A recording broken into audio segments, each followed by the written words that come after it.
Vedeli ste, že ak prídete o prácu, štát vám môže vyplácať dávku až 6 mesiacov? Ale len ak spĺňate jednu dôležitú podmienku.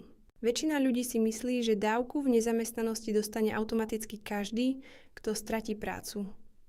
Realita je iná.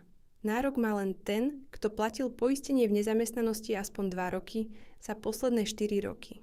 Od tohto roka sa dávka v nezamestnanosti počas 6 mesiacov postupne znižuje a od júla sa mení aj jej maximálna suma. Doteraz dostával nezamestnaný rovnakú sumu počas celého polroka. Zmenilo sa to, čím dlhšie ste na úrade práce, tým nižšiu dávku dostávate. Prvé 3 mesiace zostáva dávka na úrovni 50% denného vymeriavacieho základu, tak ako doteraz.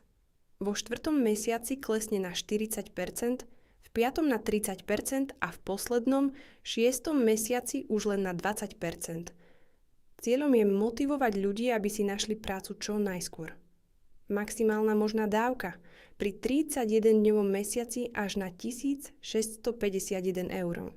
Ak plánujete zmenu zamestnania, myslite na to, že dlhšia evidencia na úrade práce vás môže finančne bolieť viac, než ste čakali.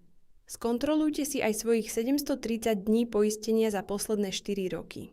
Podobne ako praconeschopnosť či invalidita, aj toto poistenie je možné doplniť v komerčnej poisťovni.